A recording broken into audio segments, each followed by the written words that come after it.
গত ১ মাসে যতবার ডাক্তারের কাছে গেছি আমার মনে হয় আমার লাইফে ততবার ডাক্তারের কাছে যাইনি। তাছাড়া তো উত্তরবঙ্গের বিখ্যাত খাবার আলু ঘাটি। ওরা রান্না করে মাংস আর মাছের মাথা দিয়ে। আর আমি রান্না করছি ডিম দিয়ে খেতেও কিন্তু অসাধারণ হয়েছিল। সো হ্যালো এভরিওয়ান, আসসালামু আলাইকুম। আমি অনামিকা চলে আসছি নতুন একটি ব্লগ ভিডিও নিয়ে। তো সকালে উঠেই আমি ব্লগটা শুরু করে দিয়েছি।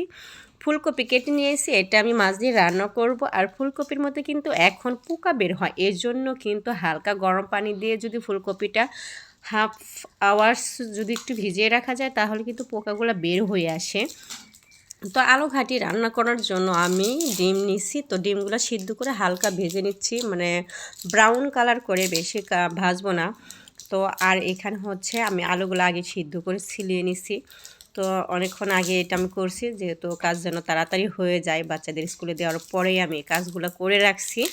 তো এরপরে হচ্ছে আলুগুলো আমার চটকে নিতে হবে আর একদম ফিনিশ করতে হয়, বাট আমি একদম ফিনিশ করব না, একটু আস্তে আস্তে রাখলে দেখা যাচ্ছে খাওয়ার সময় যদি মুখের মধ্যে একটু বিচি বিচি বাজে তাহলে কিন্তু খেতে অনেকটা ভালো লাগে।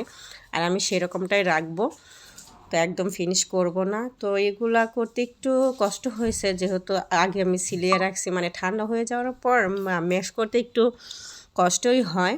তো ম্যাশ করার পর আমি চুলায় চলে আসছি রান্না করার জন্য। প্রথমেই আমি কিন্তু তেলের মধ্যে গরম মশলা যেটা সেটা দিয়ে দিছি, মানে দারচিনি, এলাচ, আর হচ্ছে তেজপাতা। তো এরপরে হচ্ছে আমি এখানে পেঁয়াজ, কাঁচামরিচ এগুলো দিয়ে হালকা একটু ভেজে নিছি। তো এরপর যে বাকি মশলাগুলো আছে সেগুলো কিন্তু একটা বাটির মধ্যে সব নিয়ে তারপরে আমি ওখানে দিছি।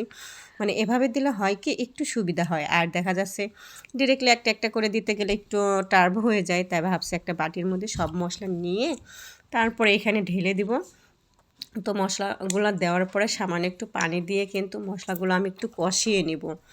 আর মশলা কষাবেন যত ভালো করে ওই তরকারিটা খেতে কিন্তু ততটাই টেস্ট লাগে, মানে অনেকটাই মজাদার হয় আর কি। তো এখানে কিন্তু আমি বেশ মানে গরু মাংস রান্না করতে যে মশলাগুলো লাগে সেই মশলাগুলাই দিছি এখানে। দেওয়ার পর আর অনেকক্ষণ মানে অনেক সময় নিয়েই কিন্তু আমি মশলাগুলো মানে কষিয়ে নিছি। তো কষানোর পরে যখন তেল উঠছে মশলা থেকে ঠিক ওই সময় আমি কিন্তু এখানে আলুগুলা মানে আমি যে ম্যাশ করে রাখছিলাম সেই আলুগুলা এখানে দিয়ে দিছি। তো এরপর এইখানে সেই আলু দেওয়ার পরে কিন্তু আবার এখানে আমি আবার মানে কষিয়ে নেব। তো এদিকে আমি আমার যে জিরার গুঁড়া মানে শাহি জিরার গুঁড়া সেটা কিন্তু শেষ হয়ে গেছে, আমি ওখানে দিতে পারি না, এর জন্য আগে ভেজে নিচ্ছি। আর এখানে কিন্তু আমি শুধু জিরা দিই না, এখানে অন্য অন্য মশলা মানে হালকা করে মিক্স করে নিই।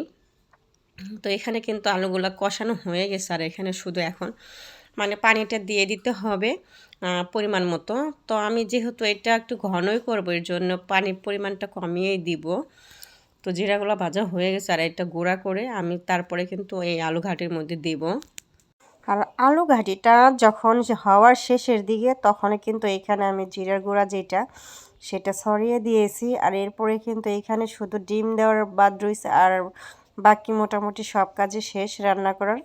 তো ডিমটা আমি এখানে দিয়ে দিব, যেহেতু ডিমটা ভাইজা রাখছি এর জন্য কিন্তু আমি মানে আগে দিইনি, লাস্টের দিকে দিছি। তো এরপরে এখানে কিছুক্ষণ জাল করার পরেই কিন্তু আমি এটা নামিয়ে নিব, যেহেতু হয়ে গেছে অলরেডি। আর নামানোর পরে কিন্তু এটা আরও ঘন হবে।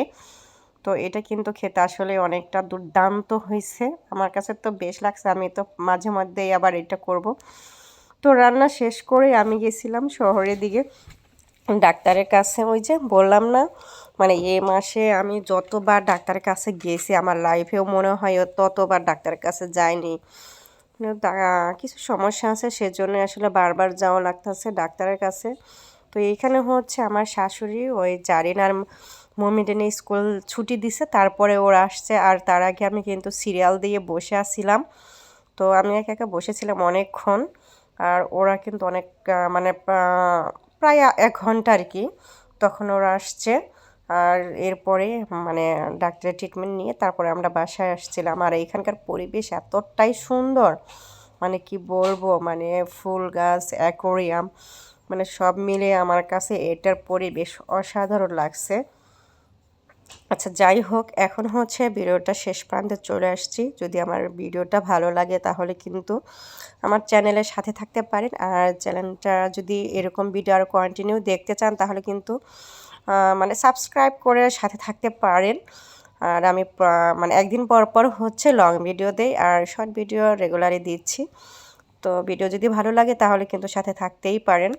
তো এখানকার পরিবেশ এতটাই সুন্দর, আমাদের 2টা বাচ্চা কিন্তু ওরা মানে খুবই এনজয় করতেছিল। তো আজকের ভিডিওটা এ পর্যন্ত, সবাই ভালো থাকবেন। আল্লাহ হাফেজ, টাটা, বাই বাই, আসসালামু আলাইকুম।